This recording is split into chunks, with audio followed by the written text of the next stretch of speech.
brought to you by Head Start Basketball. A problem shared becomes half a problem, because once you start to hear yourself say it, you start to then figure it out and you find a way. When we keep it inside, we're behind enemy lines and we're attacking ourselves. And that's where the real battle takes place, man. You've got the routine, you got all that stuff, but a lot of those are just going to be fixes when it's really delving into, man, what's the feeling? And what's the feeling that you're having when you are shooting well? What's the feeling that you want to have? That becomes a goal instead of 100% outcome and making it and missing it, because then it's tight, then it's tension, and it's really tough to play that way. Dr. Rob Bell is a mental toughness coach who has worked with athletes in a variety of sports at all levels. He has coached PGA Tour winners, Olympic medalists, a USTA National Champion, and the Indy 11 Pro Soccer team. Dr. Bell is the author of 7 books on mental toughness, including his latest, Puke Rally. He has been featured on ESPN, Fox News, The Golf Channel, New York Times, Runner's World, and Stack Magazine. Dr. Bell also speaks to businesses and corporations including Marriott, Walgreens, Morgan Stanley, and the PGA of America, among many others. He has been a certified consultant since 2006 for the Association for Applied Sports Psychology. Dr. Bell is the host of his own sports psychology podcast, 15 Minutes of Mental Toughness. Take some notes on improving your mental toughness as you listen to this episode with Dr. Rob Bell. Hey Hoopheads, this February our partners and friends at Dr. Dish Basketball are offering $1,250 off the Dr. Dish Rebel Plus. You can also subscribe to their 30-day free daily motivational email series for coaches. Check out their new goal-setting feature at drdishbasketball.com and follow their incredible content at Dr. Dish B-Ball on Twitter, Instagram, Facebook, and YouTube. Mention the Hoopheads podcast and save an extra $300 on the Dr. Dish Rebel, All-Star, and CT Plus models. Visit drdishbasketball.com for details. Get your Dr. Dish shooting machine today. Hi, this is Sean McDonald, boys varsity basketball coach at University School in Cleveland, Ohio. You're listening to the Hoopheads podcast. Prepare like the pros with the all-new Fast Draw and Fast Scout. Fast Draw has been the #1 play diagramming software for coaches for years. You'll quickly see why Fast Model Sports has the most compelling and intuitive basketball software out there. For a limited time, Fast Model is offering Hoopheads listeners 15% off Fast Draw and Fast Scout. Just use the code HHP15 at checkout to grab your discount, and you'll be on your way to more efficient game prep and improved communication with your team. Fast Model also has new coaching content every week on its blog, plus play and drill diagrams on its Playbank. Check out the links in the show notes for more. Fast Model Sports is the best in basketball. Take some notes on improving your mental toughness as you listen to this episode with Dr. Rob Bell. Hello and welcome to the Hoopheads podcast. It's Mike Klinzing here with my co-host Jason Sunkel tonight, and we are pleased to be joined by Dr. Rob Bell, sports psychology coach, speaker, author of the new book, Puke Rally. Rob, welcome to the Hoopheads pod. Hey, thanks for having me. Mike, Jason, appreciate it, man. Absolutely. Excited to have you on. Looking forward to diving into all the interesting things that you've been able to do in your career. We're going to definitely talk a little bit about the book. Let's start by going back in time to when you were a kid. Tell me a little bit about your athletic background, how you got into sports when you were younger. Great question, man. I always love that question too, because I mean, sports was really just my entire life. Played everything, and I was always like, my daughter even now will say, well, Daddy, like you're great at everything, right? Like that's like it's really odd to me sometimes to like see kids, like some kids that just don't have any physical capability at all because they never had to like run. Right. It's like, you know, to watch a kid that's never thrown a ball or kick a ball, it's just really foreign to me. So it's like my daughter would say, Daddy, like you're so great at everything. And I said, no. I'm good at everything. Like I can play anything, but I'm not great at anything. You know what I mean? It was like not until like later years. But man, I mean, baseball and soccer were probably my best loves, man. But I mean, it was every single sport I absolutely loved, whether it was like pogo stick or if it was like, you know, giant slalom skiing, man, or tennis, or if it's going to be basketball. I mean, I still think NCAA basketball, the tournament's probably the best sporting event like that there is. That's really, I still never change on that.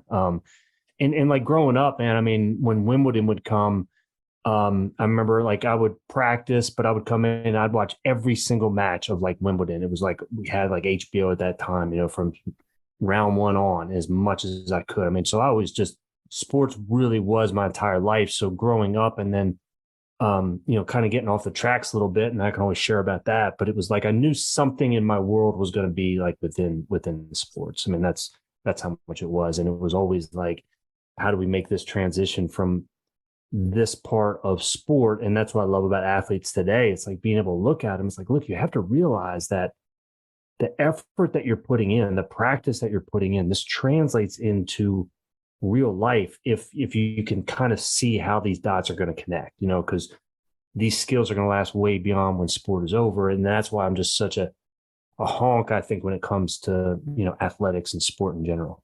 Did that come from your family, or was that something that you sort of came to on your own as a kid, or are you coming from an athletic family? I mean, there weren't any D1 athletes. I mean, my dad was, old school football player. My brother played soccer. So, my goal was always to be better than him. Right. I mean, but it was just a fact of, being in a small town and you just get out there and you just do it, right? You just play. So it's going to be pick up basketball, or it's going to be, home run derby or whatever it is, or football. We just played. So, I mean, that was just, it was just kind of the fit on how things went, What's your take on how kids grow up today versus the way that you grew up with sports? Because obviously today, far, far different, where so much more of our kids' sports are organized and parent driven, and there's a coach, and versus what you're describing, which is the same way I grew up, where you're in the backyard, you're just making up games with your friends and you're playing every single sport, versus today, we know that just the way the system is set up, that it's harder for kids to dabble in a bunch of different sports. They feel a lot more pressure. Parents, I think, feel a lot more pressure on getting into something early, because if you don't know, you're going to fall behind and this and that. So just what's your take on how you grew up versus how our kids grow up today? Yeah. I mean, the real quick part is, I mean, we have to, it's kind of like those that criticize a generation forget like kind of who raised them. You know what I mean? Correct. It's like, participation trophies. It's more about the parents than it is the kids. It really is, right? And it's like, I'll say, I mean, adults, sorry for the tangent. I will go off on tangents, man, but like, we love tangents. Go for it. Yeah, I love it, man. So it's like, adults, think about the adult participation trophies that we have today. Cause I will have, and I will see it, man, that people that run the half marathon and then just post, I mean, they want to post that finishing medal. That's their participation trophy. Right. Look, there's nothing wrong with it, man. That's great, man. You ran it. You know what I mean? But it's like, we kind of take that same viewpoint and then just have it onto the kids as well. So it's like the part that I think misses. So I guess my whole thing is like, we still need to adapt to how things change instead of just always wishing for things that they were. I mean, but I get geeked up like when I will see pickup game. Like I saw a pickup game, there weren't any adults around. I just sat and watched because I wanted to see like how that kind of transpired. And loved it, man. It was a wiffle ball game. I mean, I just love that stuff because sport teaches whatever we want it to teach.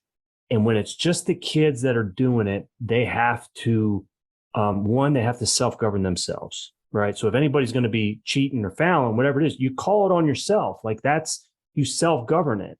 And I think that's part of a skill of growing up. Like, look, that's going to last. You're going to have to speak up for yourself, sort of thing, right? I mean, that skill. The other part, though, that I think is even more important is the creativity. And if there's any thing that really frustrates coaches, it's when, and even college level, it's when things go wrong, they can't figure it out. What's the precedence that's been set? Well, when something's wrong, you got to go here, you got to go here, and they will tell you what it is that you're doing wrong, and then you fix it. Well, that doesn't work all the time, right? And it's not always going to work. You have to be able to find a way. You have to be able to figure it out. And part of being able to figure out is when things are going bad. And it's sort of just that creative muscle, man. Like if you've got the bottle cap that's going to be second base, and then, this Coke Coke Cup here is third. You got to get creative with that piece. And it's like you have to be able to problem solve. And when parents are always involved and they're the ones that are running it, those are the skills that I see that just aren't there as much, and it's like it becomes coach driven, it becomes parent driven.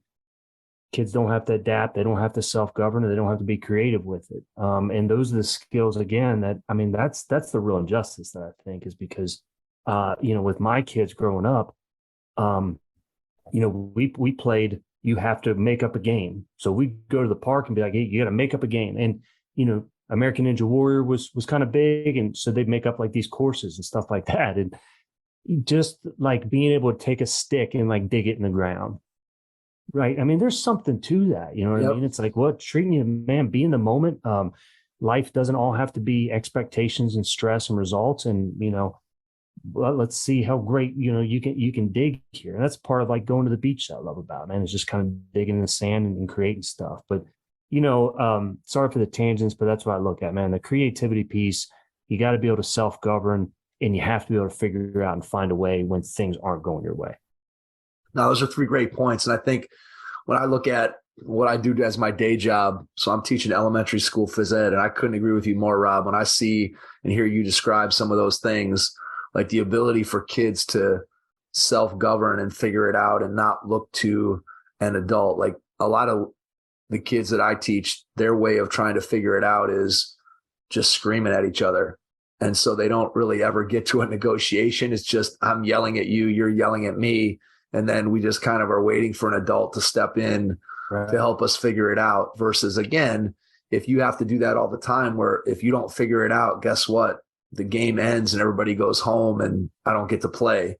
Well, it's a little bit different stakes for kids today because somebody's always, to your point, somebody's always stepping in. And I think that creativity of being able to understand, okay, well, we want to play baseball, but we've only got 7 players. How can we make that work? And you can't hit the ball the right field, or this, all the things that you and I grew up with that are just simple things that I think we take for granted that kids today just don't have that opportunity to do. And I think it can get frustrating. I think it's hard for parents because parents just we don't have the same options. We don't parent in the same way in terms of letting our kids just kind of go out into the neighborhood and figure those things out. So I think there's a whole combination of stuff. I'll be interested to see, as I think this is probably, we're getting towards that first generation of kids who grew up differently in front of screens and having all this parental involvement. I'm thinking about on the basketball side of it, AAU basketball has really taken off in the last, let's say 10 years for sure, where you have almost everybody who's playing basketball, regardless of your level, you're playing AAU basketball. Versus, again, you go back 20 years, 25 years, and kids were still playing on the playground and playing in the driveway. And not that kids aren't doing it today, but they're not doing it nearly as much as they used to. So I'll be curious to see what the results are, what the impact is on this generation of kids as they become adults and start to navigate what the adult world looks like. Yeah, it's a great point, man. Absolutely. All right, so let's get back to you and kind of your story. As you're going through and you're playing athletics, give me a little bit of your experiences as a high school athlete. If you look back across sports, what's your favorite memory of being a high school athlete? Whenever I think back on that, I think it's the same answers as a lot of like the pro athletes, man. I just think about the relationships a lot. I think about, some of those bus rides and practical jokes and, when it's going to date me a little bit, you know what I mean? But it's like when we're riding on the bus, man, and we had, the Dave Matthews album came out, you know what I mean? And like everyone was listening to that one, or when Pearl Jam came out and everyone's listening to that one, you know what I mean? We're all listening to the same exact thing, all on our like Sony Walkman stuff. I just kind of think about that stuff. And it's like, there was a lot of regret, man, with when I think back of like my high school career, because it kind of, it just got off sideways. I mean, I was really good, I think, younger, and kind of relied on that. Didn't work as hard, didn't know how hard I needed to work at it. And then, when discovered partying in high school, and that was, I'd take any kind of extra credit for that because, there was a lot of pain that was kind of going on. And one way to get rid of that pain is just self-medicate, man. So party harder that you can. And that was sort of like, even that was like modeled for me that was coming up. So, I mean, that eventually catches up with you, and that caught up with me in high school.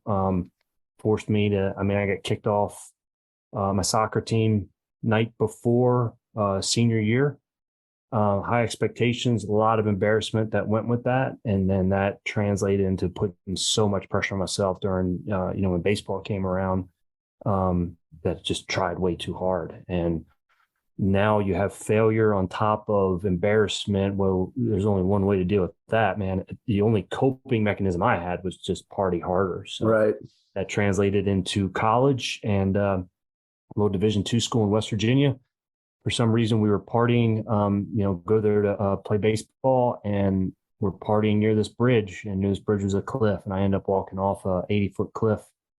I didn't jump. I wasn't pushed. No idea why we were near there, but just had no idea where I was, and hit once and laying at the bottom of this crevasse that craned me up out of it, taken me to the hospital. Our mom's a nurse, gaping head wound. I mean, fractured my back, broke my arm, but I was alive, man, and boom, hinge moment, because baseball was over from that point. And whenever I'm talking like with college students or even high school, I just kind of say, look, you can live your life any way that you want, but just trust me that nothing good happens after midnight, right? Nothing good's going to happen after midnight. You just follow that rule, you'll be okay. Yep. And then that caused a lot of pain, man. There's a lot of angst that went with it on messing up. And, this translates into kind of my career, because I didn't know how to cope and handle with the setbacks and the struggle at the time. But I got another second chance when I went to grad school. I was always pretty good intellectually, so that I never studied one day in high school. I got to college, struggled really hard, but worked my way out of it. But I got into grad school, and I always remember this quote from Lance Armstrong. And regardless of like how we think about him, the quote was pretty righteous. He said, if you ever get a second chance in life, you got to go all the way. And I knew when I got to grad school that I wasn't going to blow it, because I was given a second chance, and I was able to use that energy and that fuel to keep pushing me forward. And, wasn't going to blow the next opportunity that I had. Prior to your fall, what was the thought process in terms of your career path and what direction you were headed?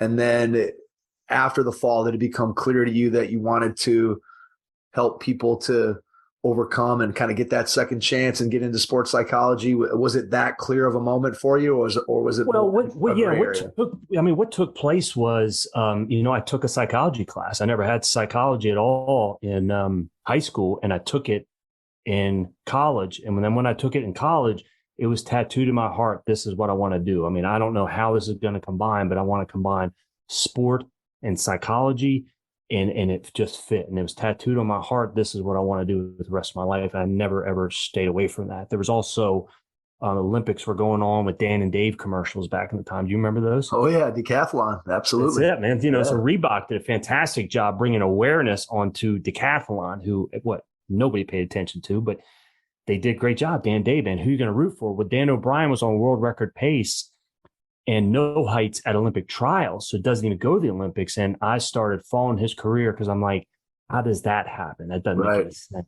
He sees mental coach, sports psychologist, someone help him out his routine, distractions with confidence, and started following his career. And then I was like, oh, this is a career. This is what I want to do. So it parlayed into that like perfectly. And I need to add another point, Mike. It's like I just thought of like my favorite part of high school sports as well, what I think about the most. And sorry that I'm bringing this back up now, but no, you're good. What I honestly remember is running the hill in soccer. And I don't know why that always stands out to me, man, but I just remember there was some righteousness and a camaraderie and this feeling of togetherness when you have a bunch of other people doing the same hard thing.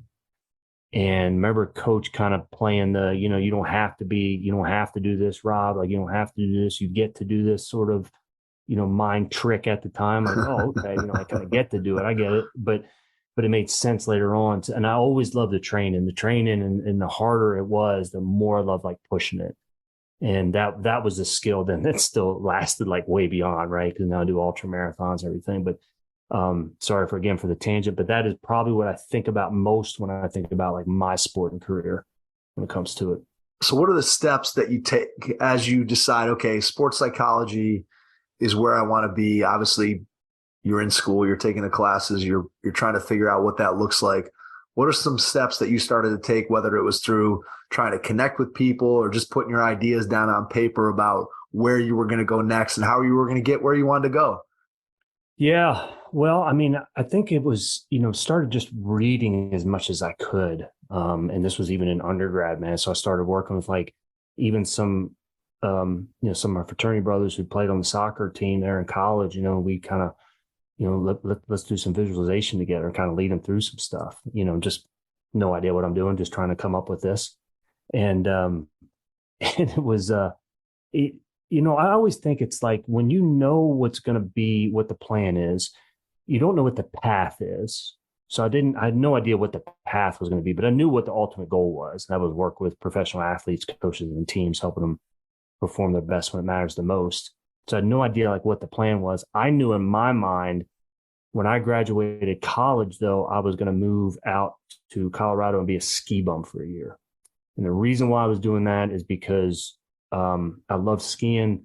And I remember seeing it like as a kid, like, wait, people do this. Like I had no idea like what a ski bum was, but I was like, oh, people do this like as a career. Like I want to do that. And it was one of those things. The reason why I share that is because it was one of those things where it's like, I didn't know what the plan was. Like I know I'm going to go to grad school. I'm going to figure out a way. And, but I'm doing this, man. I'm going to do, and because I wasn't going to be 37 years old picking up and then moving out to Colorado being a ski bum. Like that just doesn't work. You know what I mean? So it's like, you have to do it now. And took that leap, skied like 97 days that year, and then went to grad school at Temple University the next year. Now, if you want the story behind it, I got lucky getting in. And the reason why I got lucky getting in, it was simply because of another hinge moment of reading about a study. And to graduate college, you had to replicate a study.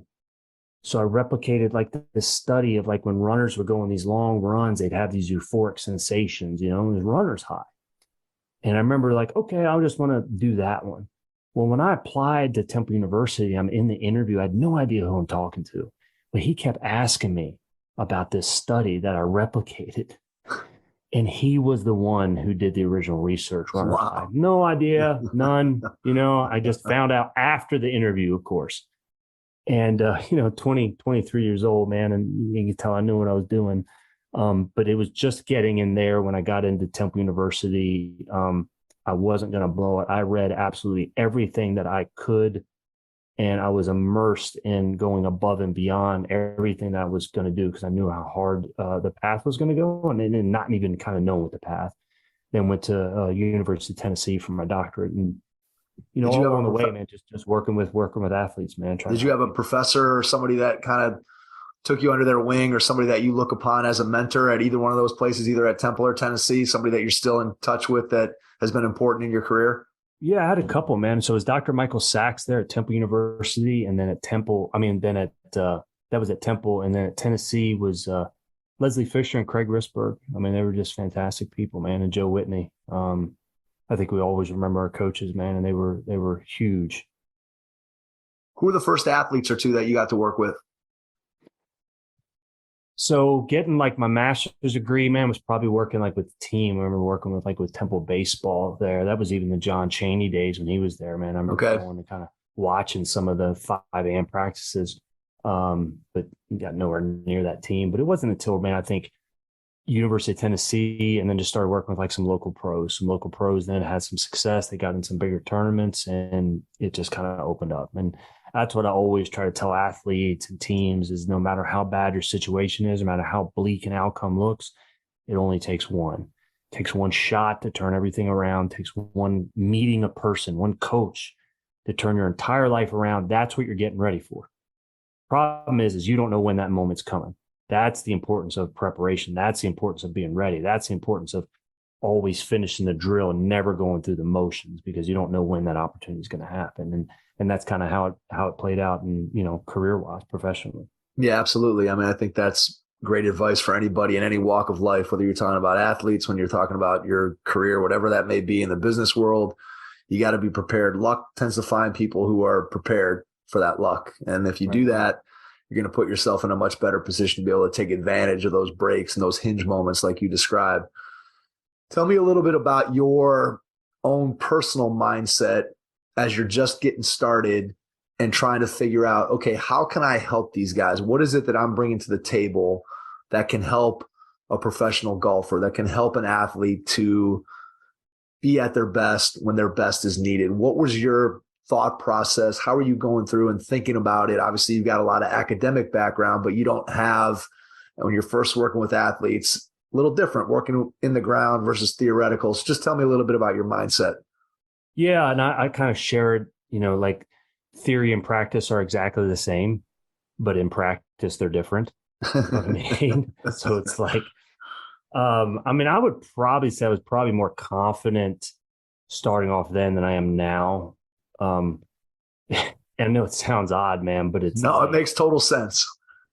My job was to ask like really good questions. And I always think it's like when they come up with it themselves, when they come up with the ideas themselves, that's when they take ownership of it. I'm not a fan of like the term buy-in at all. I don't want to buy into, I want to take an ownership. And I think they take ownership when it's their idea that they can be able to come up with. And I think that's sort of like the art of coaching as well, right? It's like, but being able to ask good questions, being able to get good feedback. I always think there's so much power in the debrief. I think early on I could help people with their preparation, and I still can, but I thought I could help them with their performance, and I still can. But I still think now I'm more impactful after the event, after they need to debrief it, after they need to look at it and see, man, where were the stumbles? What were the successes? Because now, had success, that this too shall pass. Like success is fleeting. No matter what you win, no matter how great it is, it's what's next and what's on to the next. So you have to have a certain appreciation for just getting better and going through those times. And I know it's like people saying, you just kind of keep going, and it is. But I always struggle with the mountaintop moments, man. Like I wanted those good times to last a little longer. And when you find out that leaves you empty, you really find out, okay, well, a better foundation is needed in order to sustain success and to be on this quest of always improving, always getting better, and working like where the real shortcomings are going to be in life, those things are going to kind of trip you up. And I also look at it now as like the better you get, the more important mental toughness is off the court than it is on the court. Everyone works, extremely hard, right? And then they do the due diligence, but it's going to be what takes place off, like how are we communicating? How are we leading? How are the relationships inside our own four walls? How are the relationships like with assistant coaches? All those dynamics, I think, play more into, the actual game and preparation itself. And I think you make a great point. It's something that I know you talk about in the book, Puke Rally, is a lot about that you have to be about the process. You have to enjoy the process. You have to take the time to soak in the process, because as you said, when you get to that mountaintop, you give several different examples in the book of athletes who got to that proverbial mountaintop that they had been chasing.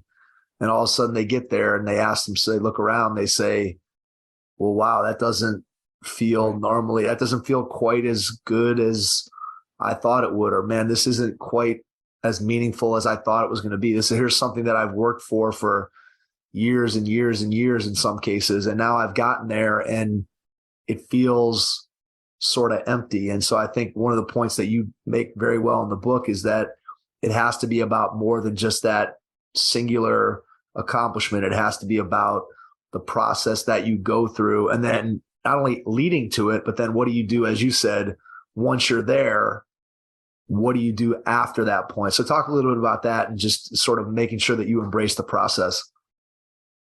Yeah, man. I think the 80-20 rule applies to this one. I think 20% of what you're going to be doing is just, it sucks, right? There's not a lot of fun with it. Okay, but 80% of what you should be doing should be fun. There should be enjoyment in that. If it's not, then how do we need to, and there's a lot of different layers, right? From coaches opposed to entrepreneurs opposed to athletes, but 80%, like if 80% of your coaching isn't like coaching, it's on the other stuff. We got to really work on that, man. You know what I'm saying? Because 20% is going to suck. I get it. But if you're not doing the 80% that you love, it is going to drain you and suck the very fiber of why you coach out of you. And that requires, you're going to have to delegate, man. You're going to have to trust other people. You're going to have to allow them to do it and not stress out about that stuff, right? Because I don't know if you know any coaches aren't control freaks, but like they all are, man. So it's like 80% still has to be done coaching and doing what you love to do. And it happened a couple of weeks ago, even to me, man, a mountaintop moment. Like, and I got put it in the book. It's like, people spend 40 days on average climbing Mount Everest. They're on top for minutes. Yep. Most deaths happen on the way down from Mount Everest because it's like, hey, man, we reached it. This is it. And it's like, no matter how great it is, man, this too shall pass. Even if it's the best ever, this too shall pass. Like the best steak you've ever had in your life. This is so amazing. My problem is I always wanted them to last a little bit longer. But since the good times could not last, it also means that the bad times can't last either, no matter how bad it is that we're going through. And what we will see only on the reflection piece, right? Because time plus perspective is what gives you significance of event. But only with that can you see, man, that there was just so much righteousness in, finding a way and going through that tough time there. Because, and that's the part that we look at. It's like, that's the real fun stuff. And so that's where it's always like, I stress to coaches, yes, man, make sure you're celebrating and enjoying like the process along the way, allowing them to have fun, allowing them to enjoy it. I think Eric Musselman does a great job of that, right? Like, he'll clown around and, he's a fantastic coach, man. He's got it down, but he understands like you have to enjoy the process. Because if the expectations rise faster than your results, man, there's always going to be, after you win, after you have a mountaintop moment, there's always going to be somebody that says, man, that's great, coach. All right, what's next? Here's my proof. I don't mind if it's okay if I like date the show. Absolutely. It's going to happen in the Super Bowl, man. Whoever wins the Super Bowl, number one, they're going to rank them in terms of, all right, where do they rank in like the best ever? And they're going to say the same exact thing. Can they do it again? Yep. Hey man, what are the rankings for next year, right? You want to place a bet on them winning for next year? Because here's what it is. And the confetti hasn't even been cleared from the field. So there has to be something deeper than that, than just holding up the trophy and winning it. There has to be. And I think the more and more that you enjoy the process along the way, it takes so much pressure off of that outcome. And it allows you to kind of soak in these moments, good or bad. And that's the part where I those mountaintop moments, man, are just what I'm all about now. And it's because the good times can't last, it also means the bad times can't last as well, man. One of the things that goes along with that, I think, that you talk about in the book is how easy it is to get derailed by one mistake or one setback and just say, oh man, this is really taking me off the path that I want to get to. And I think athletes sometimes allow themselves to get knocked off that path for that very reason, that a simple mistake can take you out. And then all of a sudden it can turn into this spiral where one thing that you've done your entire life, boom, you do it wrong once, or you have one bad experience, and now you're in like this tailspin.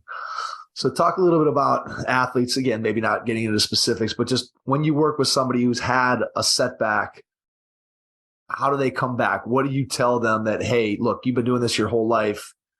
This one mistake shouldn't be the thing that just completely knocks you off the platform. So how do you deal with an athlete who's suffering through that, or who's facing that situation? Yeah, it's a good point, man. I think we have to approach everything through the concept of like time, and no matter what it is. The problem with like where we're at now in society today, it's like Just the recency bias of everything that we go through, and we show highlight reels of just one play. The team lost, man. But we're showing like one play. And so the reason why I say the time is because this too shall pass. You have to realize it. Like, this is just a step. You do not reach, and I'll tell my athletes this, you do not reach the highest level without having gone through the really, really difficult time. You can't. There's no way. You cannot fast forward that. Or those that do fast forward it, they get there, but then they're quickly off very quickly, and you never hear from them again because the foundation wasn't there. And so I'm going to use the C word here for a second. Right? I'll say, man, I haven't worked with a pro athlete that hasn't choked. I'm serious, man, that hasn't choked. I want them choking in practice, though, because they can understand where their mind is going to go under pressure.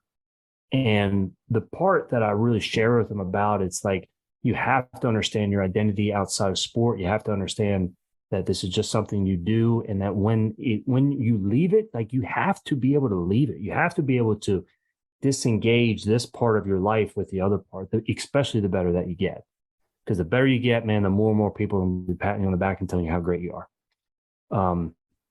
So I equate this and I share this with them in terms of failure and setbacks. What they never told me was that the quote, the fall down 7, get up 8, right? That was really nice. Right. 4-H saying, man, just fall down 7, get up 8.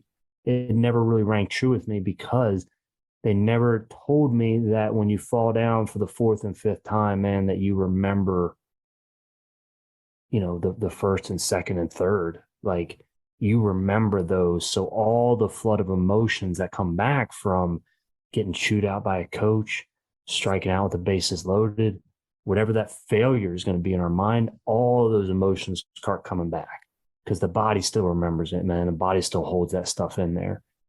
And so it's like, those triggers kind of that we have. And like, the reason why we need to overcome that one mistake is because it's that one mistake that isn't the problem. It's really not, man. Like, you have to allow yourself leeway to make mistakes, but that part's okay. If we don't allow ourselves any leeway, then we have to play perfect, and let me know how that works. So the one mistake isn't the problem. It's, now I no longer trust it. Now I no longer am going to shoot. Now I'm no longer going to be aggressive. And then that becomes the problem. Now you have no longer trusted yourself or been able to kind of refocus and process that information and what's happened. And now it leads to another mistake. And then it leads to another one. And that's how the domino effect happens, man, where it's not that one mistake. So a lot of times, man, it's, and coaches have to do this as well. Because we're teaching our players, look, you have to move on from the next play. But then when it's a timeout, then we're bringing that last play up, and what they need to do, that's for film time. That's not for this. We need to practice that part of next play mentality. And that's the part where I just look at it, man. I always see like the one mistake, the mistakes are going to happen, it's not a problem. How do you respond after that? The best part about Last Dance with MJ wasn't that he was successful all the time, but he lost. Yep. But you let me know, man, like, how many times did he have like losing streaks, or when they lost against Orlando, but he was back next year, man. He was back the next day. And that's the real test of a champion, man, is when you get knocked down, it's always going to be about the comeback. Are you able to develop that next play mentality and really not let that stuff bother you? You show me somebody that can let go of mistakes, I will show you somebody that is mentally tough. All right. So I want to ask you a current events question related to basketball. And then I'm going to go back in time and share a personal experience and just kind of get your opinions, thoughts about something that happened to me. So I'm going to go with the current situation. So we have a guy in the NBA, Ben Simmons, right, who is pretty much at this point afraid to go to the free throw line. He's a guy who is 6'10" and 240 pounds and just wants to sit out on the perimeter and not do anything, doesn't take jump shots. It's a basketball player.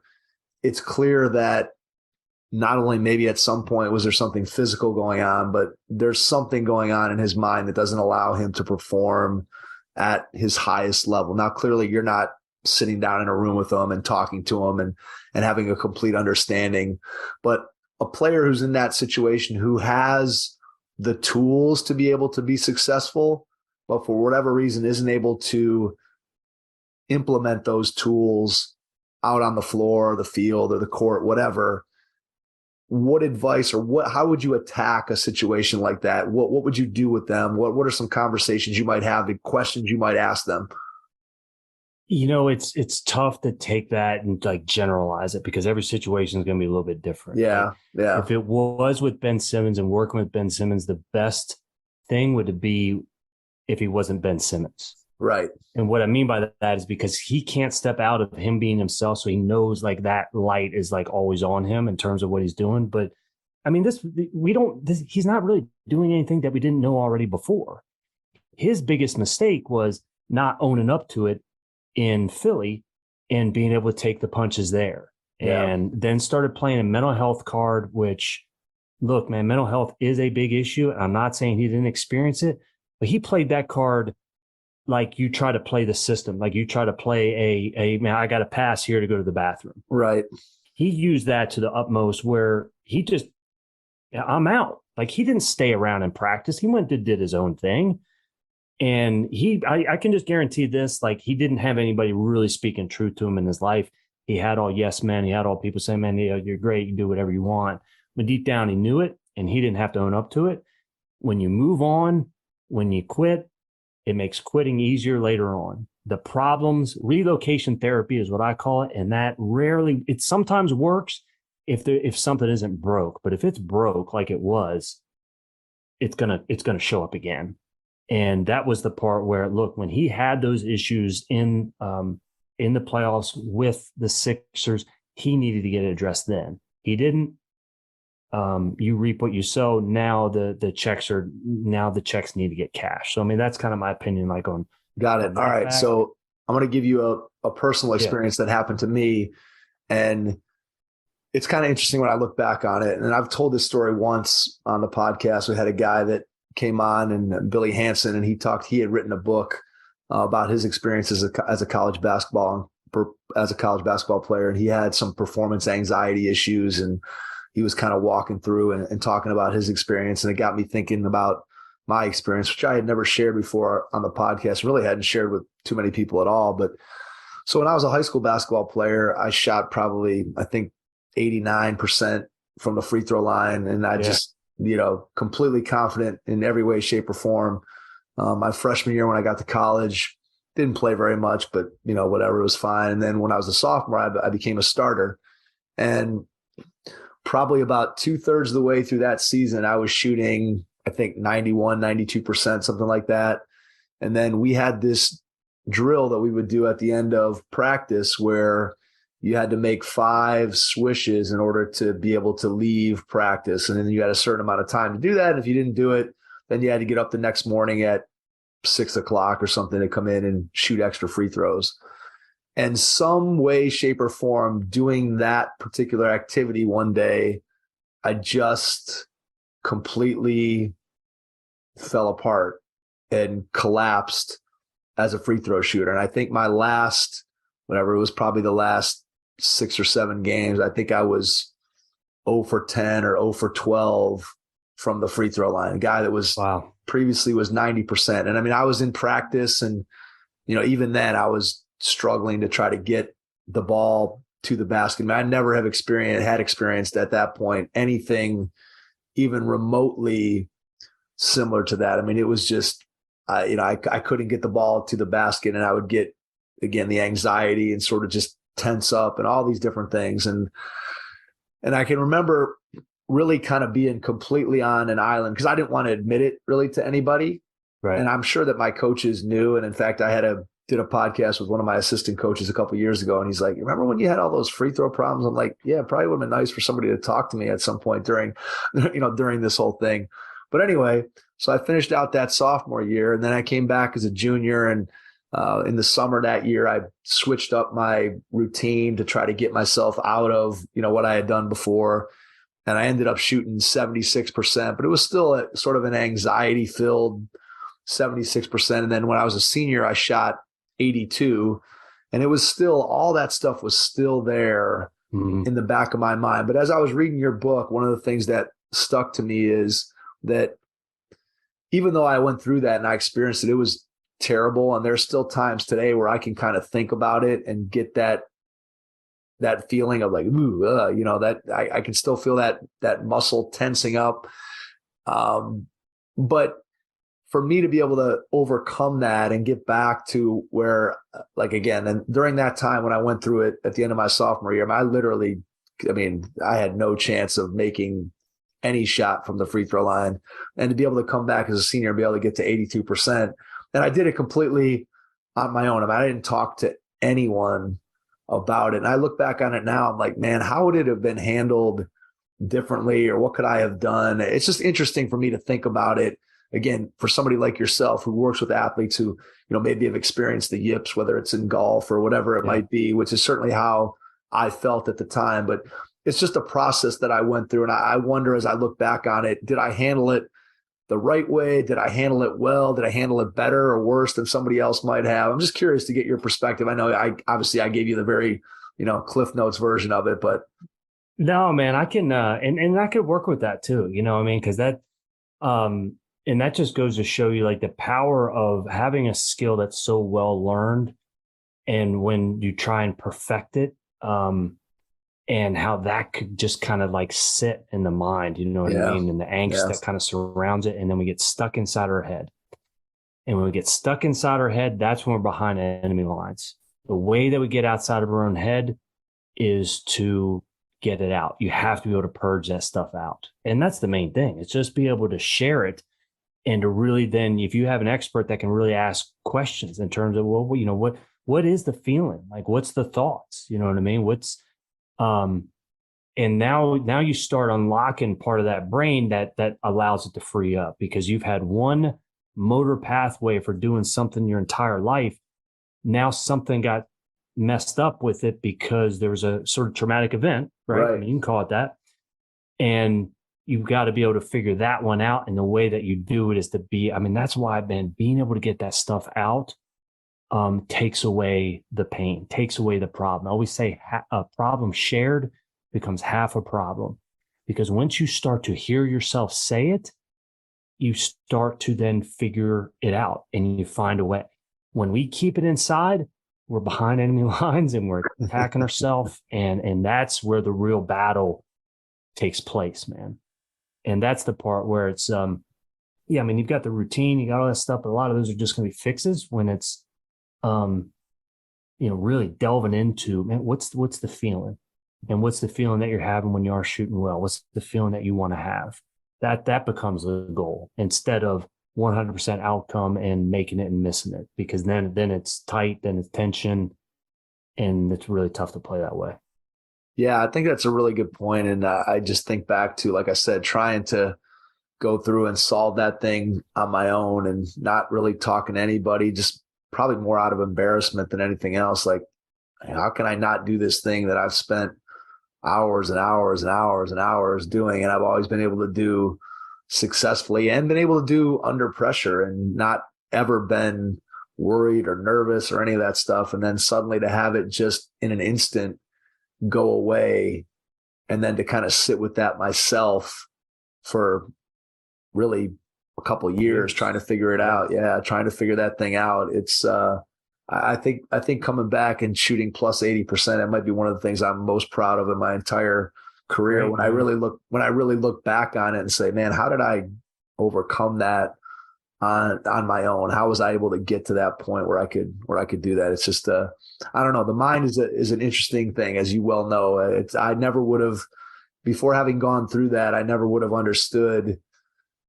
Somebody, you think about the Steve Sachs or the Chuck Knobloch being able to throw the ball to first base, or Rick Ankiel with pitching for the Cardinals and not being able to throw the ball over the plate. I remember seeing those guys. Yeah, Nick Anderson when he was with the Magic. For sure. Yeah, against the Rockets. Absolutely. Yeah. I mean, that I would honestly venture to guess, for anybody who remembers back to that experience, I don't want to say it completely ruined Nick Anderson's career, but it for sure changed the trajectory of his career. Antoine Walker was the same way with the Celtics. I mean, once he became afraid to go to the free throw line, his entire game changed. I mean, it just changed the trajectory of how you play and what you can do when you're trying to just avoid going to the free throw line. And I can relate to that. I know those last few games of my sophomore year, man, I did not want to get fouled and go to that free throw line. I did not. Whereas prior to that, I was the kid running. I was running to the ball, trying to slam into people to get people to foul me. So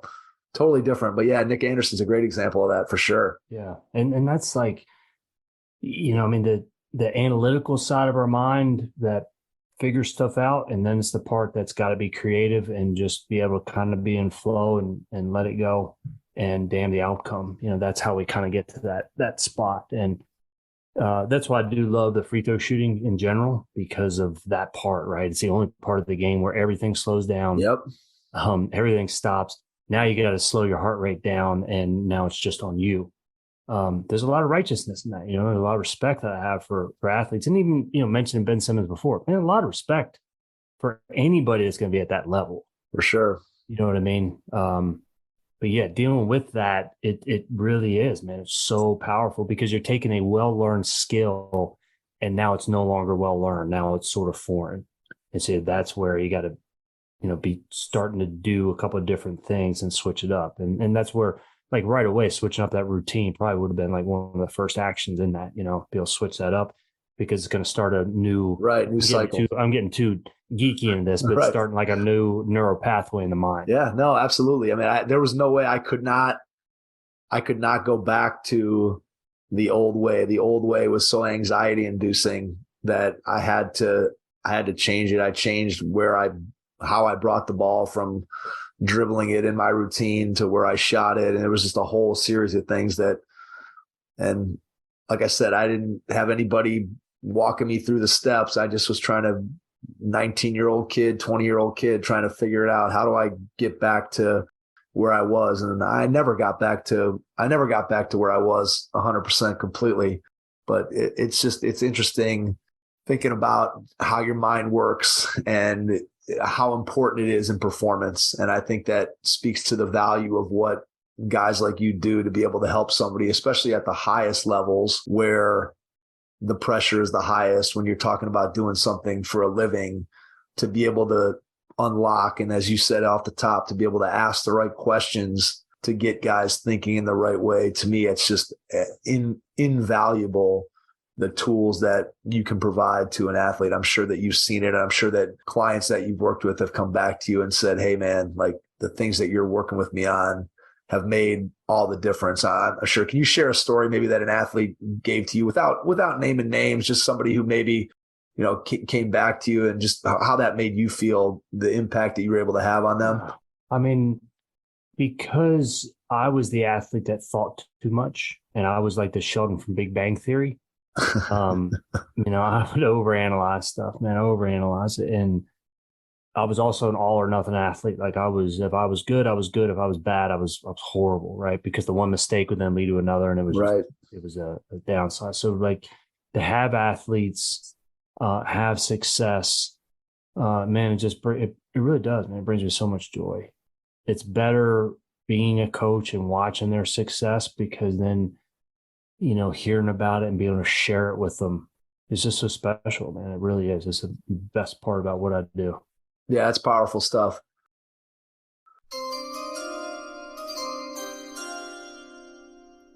The first training camp Elite Skill Development and Performance Combine will be held on the campus of Western Reserve Academy, just outside of Cleveland, Ohio, powered by Unleash Potential and the Hoopheads podcast.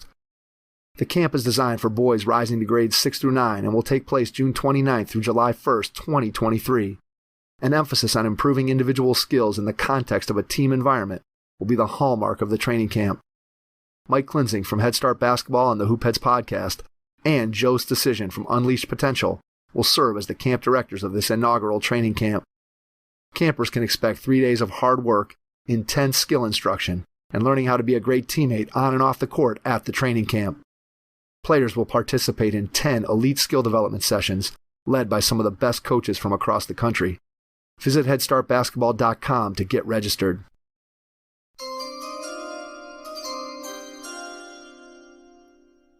Talk a little bit about your journey to becoming an author.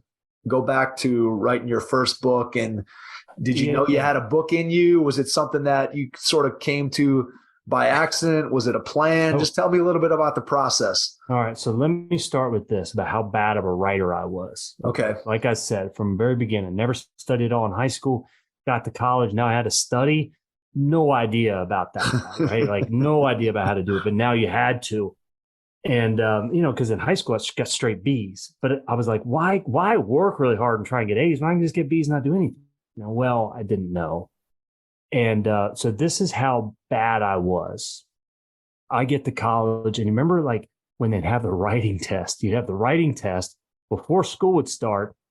Are you going to be in English 101 or English 201? Right. And this is before even, like, I didn't take, advanced placement English. I didn't take that. So, like, you do the test, and I did the test. This is how bad I was, Coach. I was in English 010. Like, I wasn't even in the class where you got a credit, man. You had to take it in order to get into 101. Right. I told my daughter that the other day. She was just laughing hysterically.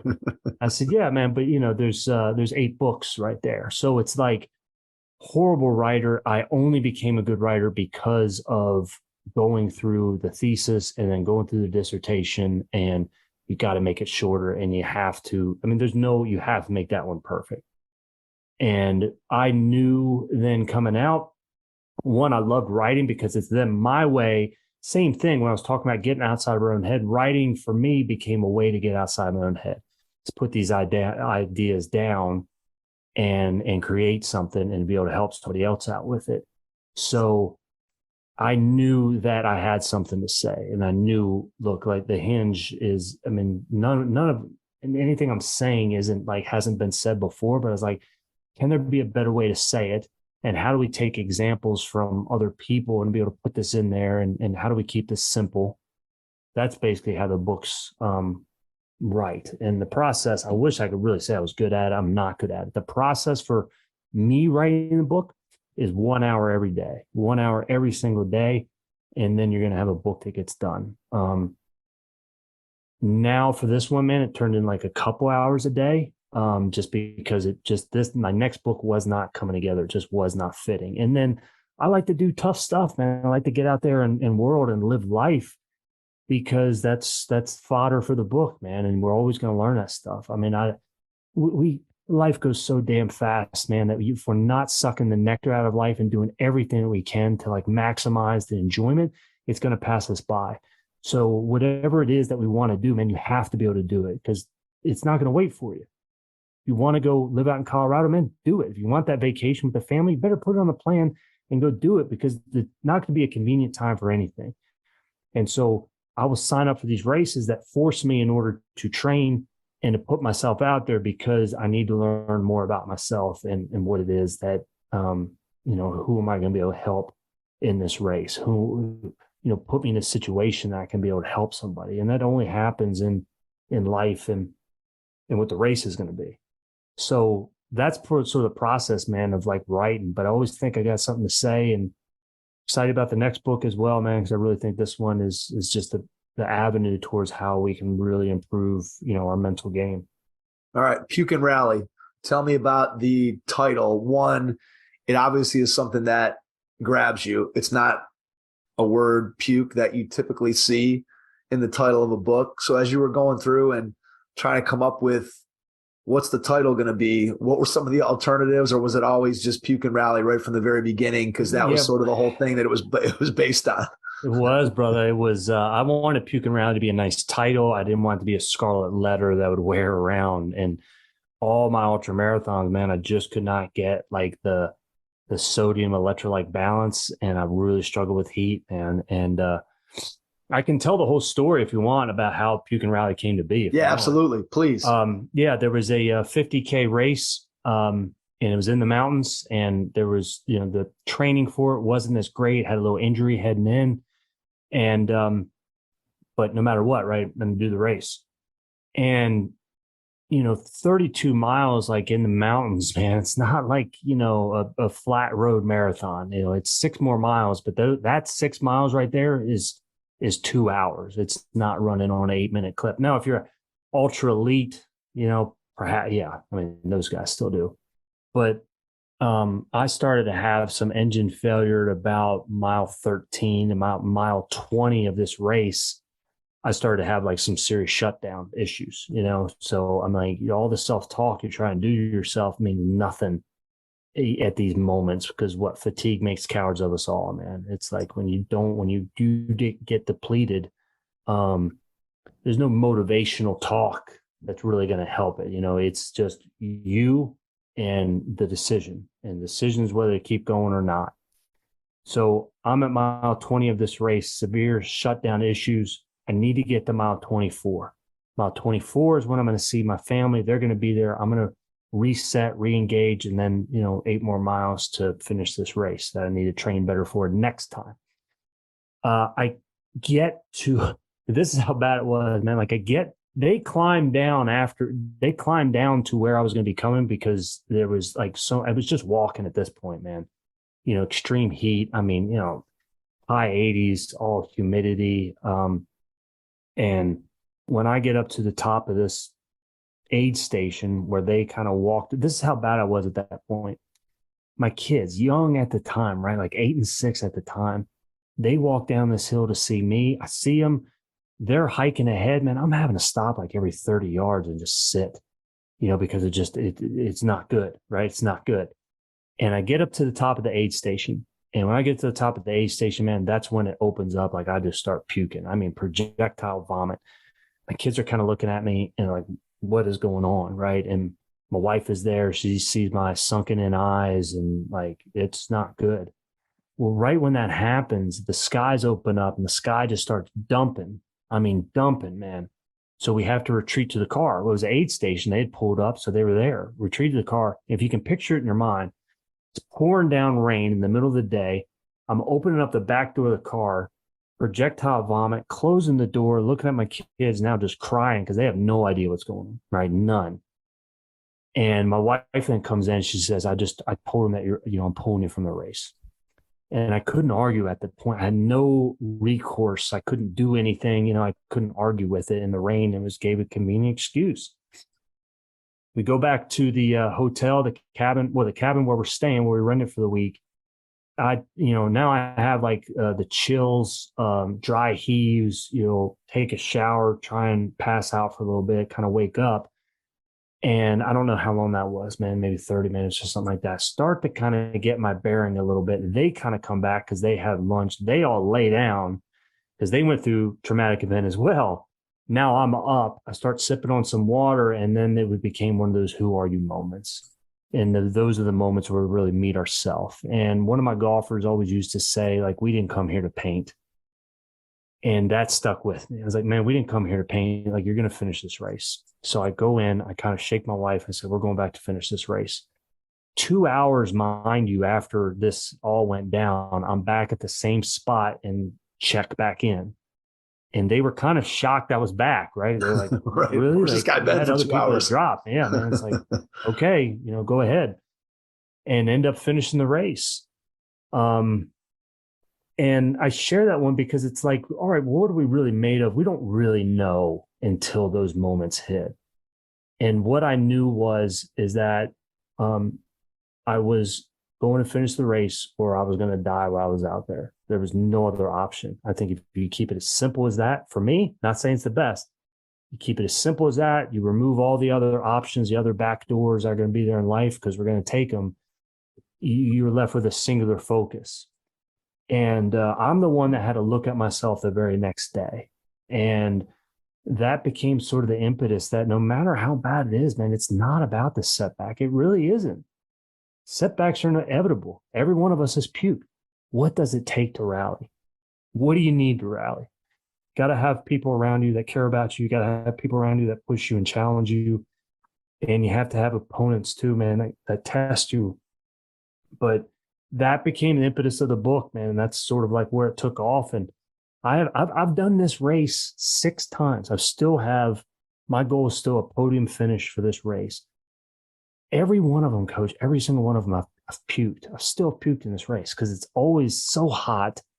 We're coming from the winter, into it's spring. And for some reason, it's always in the 80s or 90 degrees, man. I just struggle so bad. Last time, I'm serious, I made it like 100 yards from the finish before I had to like puke. But I'm going to do it, man. Every time it gets a little bit further, and it's a tough race, man. But, again, I've done a 100-miler, puked in that one.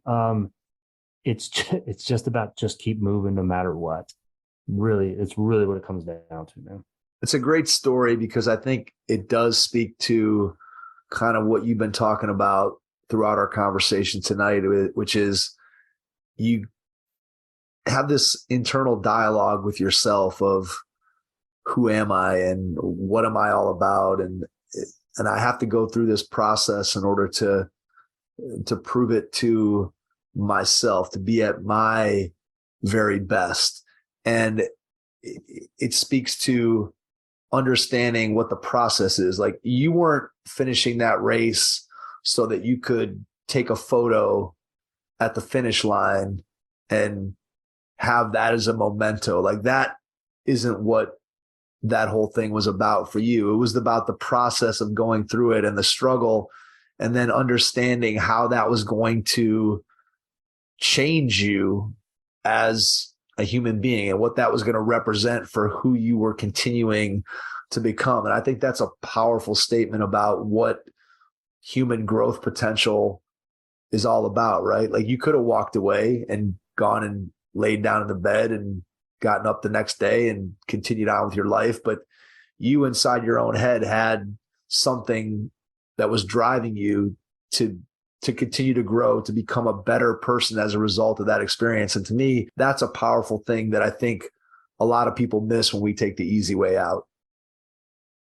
Yeah, I appreciate you sharing it, man. It's sort of like a strength and piece that I always rely on. And it's like, mental toughness has a lot of different facets to it. It's not one size fits all. That's one part of like mental toughness. People would look at it and it's like, well, that was a stupid decision. I'm not going to argue with it, right? I'm not saying it wasn't, but I just knew what was acceptable to me. Not giving up, for me, that's a strength. I can do that. Letting go of mistakes, big trouble for me, right? Well, I know people that can let go of mistakes really well. So like, there's a whole lot of different areas of like being like what mental toughness is and mentally tough. And you've got to be able to find what the strength is for you and make sure that that's like, you hammer that home in terms of, look, I'm really good at this. How can I help others with this part? And how can I look at models and coaches to be able to help me like with the areas that I'm weak at? So I always look at it in terms of like mental toughness is not, this is what I know mental toughness isn't. It's not all or nothing. It's not. There's so much gray in life. It's not just one. It's not just yes or it's not just no. There's a whole lot of gray that's going to be in life, and we have to live in that gray and be able to navigate the sticky factor, right? The fact that this just does not feel good about what we're doing, but just knowing that no matter what, we're going to stick to it and be able to keep trusting that process, making adjustments along the way. A sailboat is off course 99% of the time. 99% of the time, a sailboat is off course. They get to their destination by tacking, making zigzagging maneuvers, and making adjustments along the way. And that's what life's about. That's perfect. That was the next thing you went to, because that was the exact next story that I was going to ask you to go to, was to tell the story of Diana Nyad, because I think her experience is similar to yours in a way, in that there was an interruption. And then your interruption was 2 hours. Her interruption was a little bit longer than that. So maybe just share with the audience that story and how it relates to what you just talked about in terms of the sailboat being off course for 99% of the trip. Yeah. I mean, Diana Nyad. So if anybody hasn't read the book, her book is just, Find a Way. I mean, she just, no big deal, right? Just swam from Cuba to Florida Keys, first person to ever do it. And I mean, you just look at that stuff. I mean, that was 54 hours of continuous swimming. You know what I mean? And here's the funny thing, Mike. It's like, you will still see people that discount like what she did. You know what I mean? It's like people that just can't, people that like, it was out there on blogs, but I just couldn't do it. There had to have been something that she cheated on. You know what I mean? Like, even if we do something great, you're still going to anger half the people that just have no idea, like, how people can do amazing things like that. And not to belabor the point, man, but it's like, just coming from a golf tournament, and the governor of Arizona was introduced, and my son's with me. And everybody started booing. I didn't know the story behind it. Everybody started booing. And my son was like, I thought they just said that was the governor. I said, buddy, they don't boo nobodies. Right. I said, trust me here, man. If it was nobody, they wouldn't clap. They wouldn't boo. You're going to be, if you reach any level of success, you're going to be hated by half the people. It doesn't matter. They don't even know you. That's not the point. The point is, those that are around you and that you can touch and make a difference in their lives, not to have the cheers of everybody, because that ain't going to happen. But yeah, Diana Nyad, man, we just talk about, hours and hours and hours of training. It took her multiple years, 30 years, something she picked up. She didn't pick back up until her 50s, and then was, 64 years old when finished this. Just amazing feat, man, and just total doggish when it comes to never giving up, man, and always persevering. And that's the stuff that I love, man, when it comes to that. And those stories are still getting written right now, man. That's the part that, like, to be that consistent with your process is something else. Tell me a little bit about the difference between working with a golfer, a football player, somebody from a different sport. What are some things that are sort of universal that you talk with athletes about, or questions that are universal, and then maybe something that's sport specific? Yeah. So, like, the mental skills are what are universal. So, like, and I kind of put it up always, I think there's a hierarchy of mental toughness. Number one is, like, you have to have the motivation, like your why, right? How bad do you want it? That drive, that part. And that's usually where most mental coaching, like, stops, is that piece, right? Like, do whatever it takes, sort of thing. And, it's true. That has to be there. It has to be something that you own, and that you just don't feel whole without it. Like, there was a scene in Rocky 2 when he's carrying the buckets, right? Like, he's not fighting. He's carrying the buckets, just working in the gym. And he's like, man, like, why do you want to work here, Rock? Like, you just fought for a world championship. Why do you want to work here? And he said, I just need to be around it. Yep. And you just got to be around it. And so when it's part of, like, your fabric of what you're going to do, the motivation piece takes care of itself. From that, you have confidence. And confidence, people would think it's the most important. I'm not disagreeing. I do think it is. But on the hierarchy of mental toughness, the reason why it's next is because, look, if you weren't confident, you wouldn't try anything. Right. So the confidence is there. And it's letting people know that the confidence is there. You just have to be able to remove the barriers of what you're telling yourself on a daily basis from that. So confidence is king, no doubt, but focus is queen. And these are all, like, these skills are universal no matter the sport or context. Focus is queen. So in the game of chess, the way that the game is lost is through confidence, through the king. You just kill the king in chess, the game's over. When you lose confidence, it's tough to bring that back. It really is. So, the way, though, that we get confident is through our focus. Not too many times are we actually playing the game thinking about, oh, I'm really confident. We don't really think that way. We think about making the next shot. We think about making the next play. We think about how good we're feeling and how much fun we're having, right? It's focus. When we get off, where's our focus go? Not making a mistake. Focus goes on, like, getting internal, right? Not wanting to go to the line. And now our focus has been interrupted. So I say confidence is king, focus is queen. That's how the game is won, is what we're focused on. What are the things that we're saying to ourselves? What's our body language? And are we embracing, like, that moment? Are we getting excited? And then the last one is refocus. How well are we letting go of mistakes, moving on, and really forgetting it, totally forgetting it, from shot to shot, play to play, game to game, season to season, being able to move on. So those are the skills that I think are ubiquitous in every single sport. It's just the context that changes, and the arousal level, whether it's going to be football or whether it's going to be, basketball or golf or tennis, like, all those contexts will change, but the base of all the mental skills are the same. Well said. No, you did. Okay. That clearly answers the question. I think when you start talking about what are things that are all encompassing that go across all sports, I think you answered that really, really well. And I think made it clear for people out there kind of where mental toughness falls. As you've said numerous times, I think sometimes we throw it all into one category, and there's a whole wide variety of different things that encompass what it means to be mentally tough. And some people are better at one aspect of it maybe than another. All right. I want to ask you final 2-part question.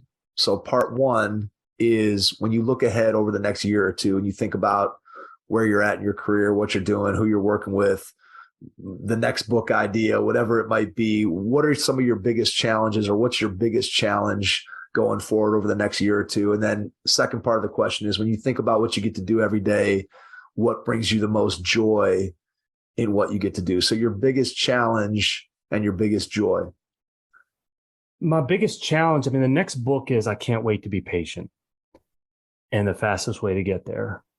And that has consumed me, because I know it's a good book, and I know this is the avenue that we have to take, man, because without a doubt, it's supply and demand theory when it comes to time. It's the most precious resource that we have, supply and demand. When we're a kid, we have all the supply in the world, no demand. We think there's demands, right? There's not. All right. Only when we get later, when we realize that now the supply is limited and now the demand is greater, that then we can appreciate the sanctity of time. You can always make more money. You can always make different friends, but you can never get this time back. And it's kind of back to the original point I was saying, man. It's just like, man, you have to like seize. People say seize the moment, seize the day, but it's getting a whole new appreciation for time. And when you can approach everything through that avenue of time, why am I getting stressed out about this situation here? Why am I reacting in this situation when 5 years from now, it's not going to be that big of a deal? Why am I getting stressed out in traffic when I'm still going to make it? I'm not going to get so bent out of shape, because, and it's kind of all ties into the question, man, but it's like, look, we need to approach things with a sense of urgency. We really do. There's no easing into a street fight. You walk into a game trying to ease into a game, you're down pretty quick. So you have to approach everything that we're doing with a sense of urgency.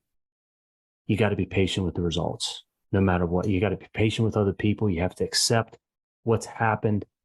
And because we approach it with a sense of urgency, and this is dog mentality, right? I'm not talking about people that, read the directions and expect the cake to appear, or work out for a little bit and expect to lose all this weight and all that stuff. I'm not talking about that. I'm just talking to the dogs, talking about those that are urgent about what they do.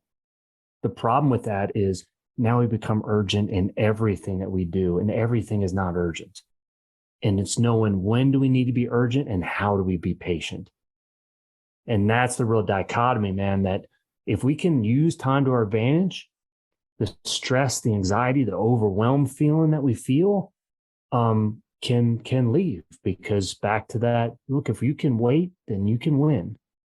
And it's just not treating that which is important very urgent, but that which is unimportant with no urgency whatsoever, because it's not going to maximize our time. I mean, there's tons of examples, right, man? You get an email at 9 o'clock. I got to answer this right now. No, you don't. You've made it urgent, and then you make it urgent, and that's what the mind wants to do. So that's sort of the biggest challenge, man, is just that education piece. And how do we make this into a path that, all coaches and dogs are going to be able to use, man, is that most precious resource, because I just don't think we use it the best. And then my greatest, so hopefully that answers it, man. No, it does. Challenge. And then the other part, what gives me the greatest excitement? I mean, I always work with a team, and the team that I work with always brings me joy, because it's the only way that I kind of stay young and in tune. I have no idea who the artists are with like music today. You know what I mean? I need them, and I need to hear like the things that they go through.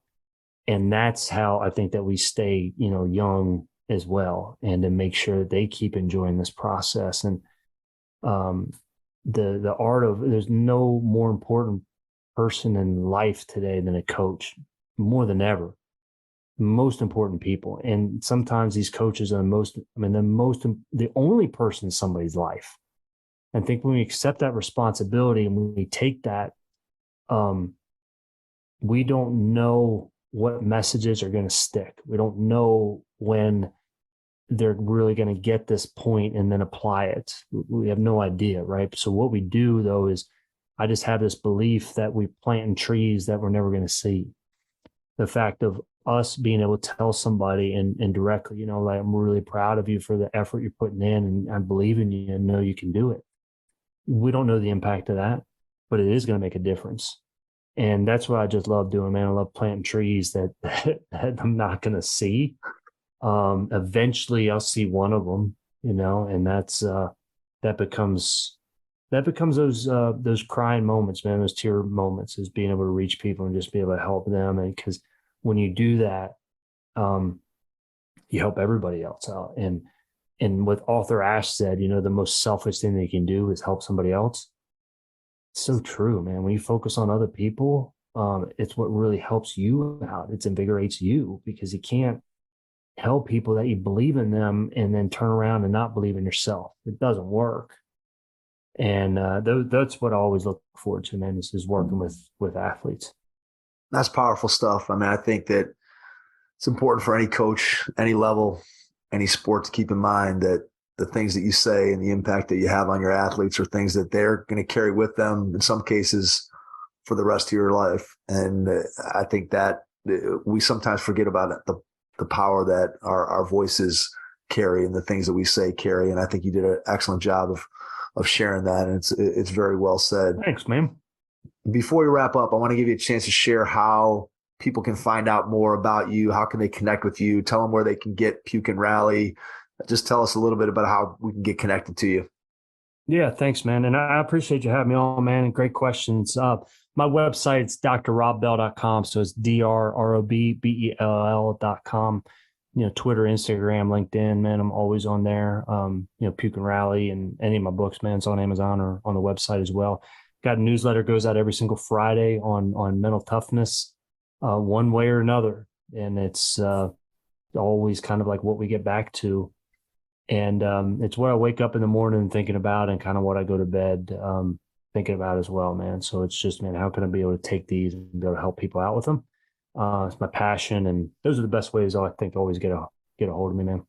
Rob, cannot thank you enough for taking the time out of your schedule tonight to jump on with us. It's been an absolute pleasure getting a chance to pick your brain and learn a little bit more about what you do. And I appreciate you sending me out the book. It was really well done. And I'm going to have to dive into the rest of the library here over the next couple of weeks because I really enjoyed Puke Rally. So anybody who's out there as a part of our audience, if you get a chance, please go out and pick up the book. Please follow Rob, join up for his newsletter. And again, can't thank you enough for taking the time, Rob. It's been a lot of fun. And to everyone out there, thanks for listening, and we will catch you on our next episode. Thanks.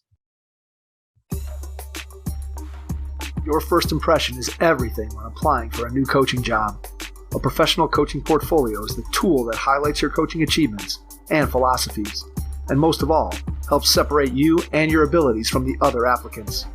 The Coaching Portfolio Guide is an instructional, membership-based website that helps you develop a personalized portfolio. Each section of the portfolio guide provides detailed instructions on how to organize your portfolio in a professional manner. The guide also provides sample documents for each section of your portfolio that you can copy, modify, and add to your personal portfolio. As a Hoopheads Pod listener, you can get your Coaching Portfolio Guide for just $25. Visit coachingportfolioguide.com/hoopheads to learn more. Thanks for listening to the Hoopheads podcast, presented by Head Start Basketball.